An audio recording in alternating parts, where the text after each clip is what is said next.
حضرت عبداللہ بن مسعود رضی اللہ تعالیٰ عنہ فرماتے گئے میں نے اپنے علم کے مطابق 3 شخصیات کو دیکھا اور علم فراست میں میرے پوری دنیا سے اعلیٰ پایا۔ میں نے 3 ہستیوں کو نگاہ فراست یعنی جن کی نگاہ دور اندیز تھی میں نے دیکھا، 3 سے بڑھ کر میں نے کسی کو نہیں پایا۔ فرماتے پہلے سیدنا ابو بکر صدیق جو بہت ہی دور تک فراست آپ کی نگاہ کام کرتی تھی، وہاں تک آپ کی نگاہ کام کرتی تھی جہاں تک کسی کی نگاہ کام نہیں کرتی تھی۔ اس لیے انہوں نے جیسا حضور نے اعلان نبوت فرمایا، سب سے پہلے کلمہ پڑھ کے بغیر معجزہ مانگے بغیر دلیل برہان مانگے کلمہ پڑھ لیا۔ یعنی آپ کی نگاہ کام کرتی تھی کہ یہ کسی سچے کا چہرہ ہے، کسی جھوٹے کا چہرہ نہیں، بغیر معجزہ دلیل مانگے۔ ہر کسی نے معجزہ دلیل مانگی ہے، ابو بکر نے بغیر دلیل معجزے کے حضور کا کلمہ پڑھا۔ یعنی آپ کی نگاہ بڑی دور تک کام کرتی تھی۔ تو حضرت عبداللہ بن مسعود فرماتے ہیں کہ ایک ایسی شخصیت کہ جس کی نگاہ بہت دور تک تھی، فراست جس کی کام کرتی تھی، وہ میرے علم میں حضرت ابو بکر صدیق سے بڑھ کر کوئی نہیں تھی۔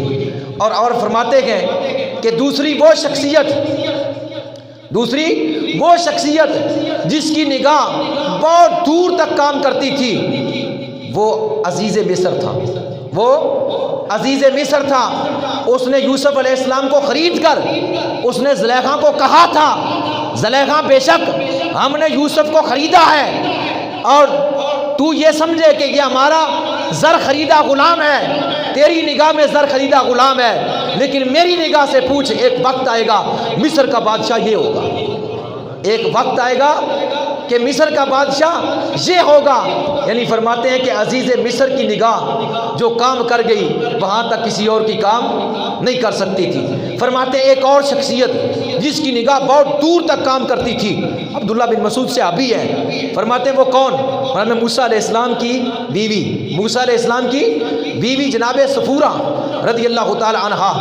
جب موسیٰ علیہ السلام وہ مدین میں پہنچے تو اس کنویں پر، جس جگہ پر لوگ اپنے جو ہے وہ بکریوں کو پانی پلایا کرتے تھے، اور پانی پلانے کے بعد اس کے اوپر پتھر رکھ دیتے تھے، بچا کھچا پانی حضرت شعیب علیہ السلام کی بیٹیاں آتی، بچا کھچا پانی شعیب علیہ السلام کی بیٹیاں آتی اور وہ کنویں سے پتھر بھی نہیں اٹھا سکتی اور وہ پانی اپنی بکریوں کو پلا کر جاتی۔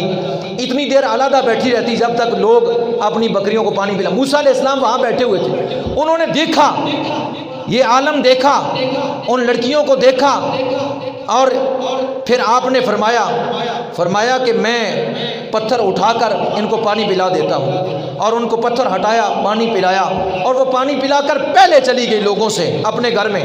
جناب صفورہ جو لڑکی تھی حضرت شعیب علیہ السلام کی بیٹی تھی، اس کی نگاہ اتنی دور کام کر گئی، جا کر کہنے لگی ابا جان ایک بڑا حسین و جمیل ایک شخص کنویں کے پاس بیٹھا ہوا تھا، اس نے پتھر ہٹایا، ہماری بکریوں کو پانی پلایا، تو لگتا ہے کہ وہ اللہ کا کوئی پاک اور طیب طاہر بندہ ہے، اس کو اپنے گھر میں رکھ لیں۔ حضرت شعیب علیہ السلام بوڑھے تھے، اللہ کے نبی تھے، ان کو جناب والا حکم فرمایا جاؤ ان کو گھر لاؤ، ان کو گھر لایا گیا۔ یعنی فرماتے عبداللہ بن مسعود کہ جو جناب صفورہ کی نگاہ کام کی وہ کسی اور کی نگاہ کام نہ کر سکی۔ بعد میں حضرت موسیٰ علیہ السلام نے اللہ نے نبوت فرمایا، یعنی ان کی نگاہ یہ کام کر رہی تھی کہ یہ مرد مجاہد کوئی اللہ کا نبی ہے، کوئی اللہ کا صالح بندہ ہے۔ تو حضرت عبداللہ بن مسعود فرماتے ہیں یہ 3 شخصیات، ایک حضرت ابو بکر صدیق اور ایک حضرت جناب صفورہ، ایک عزیز مصر، ان تینوں کی فراست نگاہ بڑی دور تک کام کرتی تھی۔ حضرت ابو بکر صدیق رضی اللہ تعالیٰ عنہ کی نگاہ کا عالم یہ تھا، حضرت سیدنا عروہ بن زبیر رضی اللہ تعالیٰ عنہ راوی ہے، وصال کے چند دن پہلے، ابو بکر صدیق کے وصال کے چند دن پہلے آپ نے اپنی بیٹی حضرت ام المومنین سیدہ عائشہ صدیقہ رضی اللہ تعالیٰ عنہا کو بلایا، فرمایا بیٹی آج میرا جو مال، یعنی جو اب میرا گھر میں مال ہے یہ وارثوں کا ہو چکا ہے۔ یہ بندہ جب تک زندہ ہے تب تک مال اس کا ہی ہے، لیکن جب اس کی روح کفسر ہستی سے پرواز کرتی ہے تو اس وقت مال کا وارث وہ نہیں رہتا، مال کے وارث اور بن جاتے ہیں۔ آپ نے فرمایا آج اس مال کا وارث تم لوگ ہو، یعنی آپ کو یہ پتہ چل چکا تھا کہ آج والے دن میری وفات ہو جائے گی، اس لیے آپ نے فرمایا یہ مال میرے وارثوں کا ہو چکا ہے، ان پر میری وراثت ختم ہو چکی ہے۔ لیکن اگلی بات جو فرمائی، فرمایا بیٹی میں تمہیں وصیت کرتا ہوں، تیرے دو بھائی عبد الرحمن اور محمد اور تیری دو بہنیں، یہ قرآن کے مطابق اس مال کو آپس میں تقسیم کر لینا، اس مال کو آپس میں تقسیم کر لینا۔ دو بھائی عبد الرحمن اور محمد اور تیری دو بہنیں جو ہے یہ اس قرآن کے مطابق اس مال کو تقسیم کر لینا۔ کیسی جناب والا وصیت۔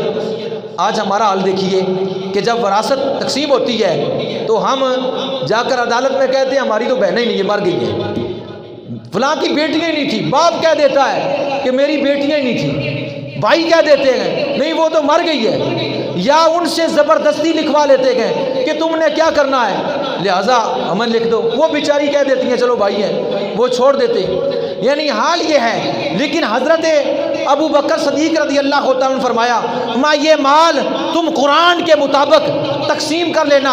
ام المومنین سیدہ عائشہ صدیقہ نے عرض کیا ابا جان بھائی تو میرے دو ہیں عبد الرحمن اور محمد، بہن میری ایک ہے اسما، بہن میری ایک ہے اسما، دوسری بہن کون سی ہے؟ کیونکہ آپ ارشاد فرما رہے ہیں کہ دو بہنیں ہیں، آپ فرما رہے ہیں دو بہنیں ہیں، ابا جان دوسری بہن کون سی ہے؟ حضرت ابو بکر صدیق نے پتہ ہے کیا ارشاد فرمایا؟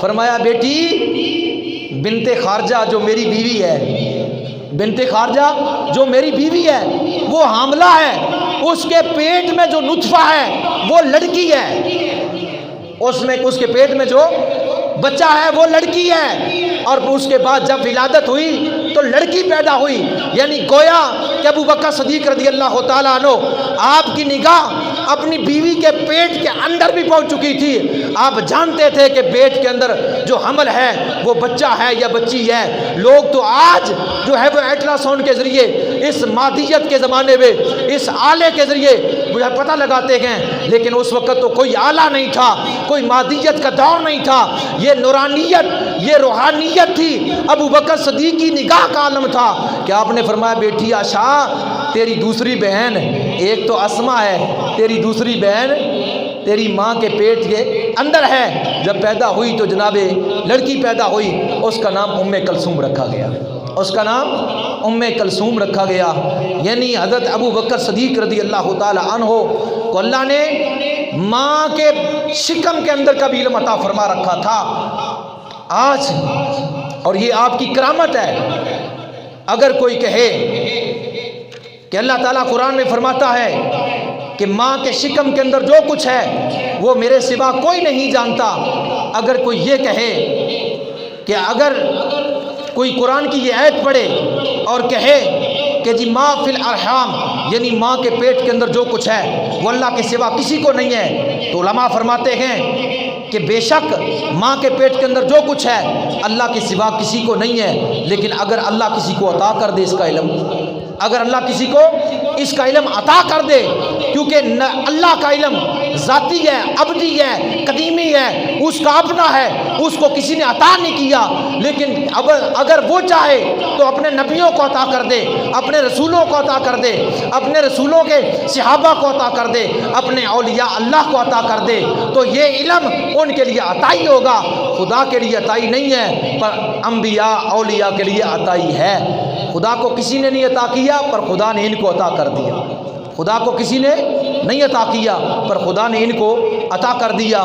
آپ فرماتے ہیں کہ یعنی ماں کے پیٹ کے اندر جو تھا اس کا علم بھی اللہ نے جناب سیدنا ابو بکر صدیق رضی اللہ تعالیٰ عنہ کو عطا فرما دیا تھا۔ جیسا قرآن ہے اللہ فرماتا ہے عالم الغیب فلا یظہر علی غیبہ احدا الا من ارتضی من رسول، سورۃ جن ہے، اللہ فرماتا ہے اللہ اپنا غیب کا علم کسی کو نہیں دیتا، ہاں الا من ارتضی من رسول، جب چاہتا ہے اپنے رسولوں کو عطا فرماتا ہے۔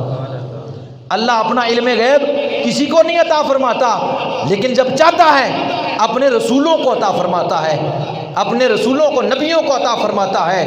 تو نبیوں کی معیت میں رہنے والے، نبیوں کی سنگت میں رہنے والے، ان کی نسبت سے اللہ ان کو بھی عطا فرما دیتا ہے، اللہ ان کو بھی عطا فرما دیتا ہے۔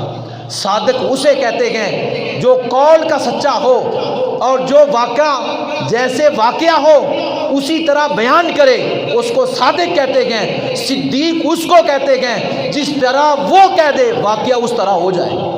صدیق اس کو کہتے ہیں، صادق اس کو کہتے ہیں جیسے واقعہ تھا مانن اسی طرح بیان کرے، اس کو صادق کہتے ہیں، سچا. اور صدیق اس کو کہتے ہیں کہ جس کی زبان سے جو نکل جائے واقعہ اسی طرح ہو جائے، واقعہ اسی طرح ہو جائے، اسے صدیق کہتے ہیں. جیسا کہ آپ نے سنا کہ ایک جو ہے وہ جنگ سے صحابہ واپس آ رہے تھے تو نبی کریم صلی اللہ علیہ وسلم سے ایک عورت نے اپنے شوہر کے متعلق پوچھا کہ میرا شوہر بھی اس جہاد میں تھا، تو اس کے بارے میں رسول اللہ نے فرمایا پیچھے جناب علی آ رہے ہیں ان سے پوچھنا. جناب علی سے پوچھا، پیچھے عمر آئے ہیں ان سے پوچھنا. جناب عمر سے پوچھا، انہوں نے کہا پیچھے صدیق آ رہے ہیں ان سے پوچھنا. پیچھے صدیق آئے جب ان سے پوچھا، ان کا جو شوہر تھا وہ فوت ہو جو شہید ہو چکا تھا.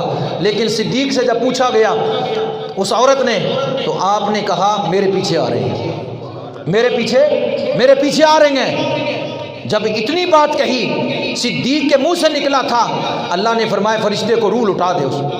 اس شخص کی روح لٹا دی گئی اور اسے فوراً صدیق کے پیچھے حاضر کر دیا گیا.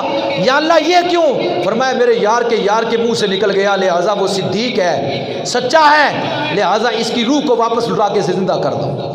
صدیق اس کو کہتے ہیں کہ جو منہ سے نکلے واقعہ اس طرح ہو جائے، واقعہ اس طرح ہو جائے.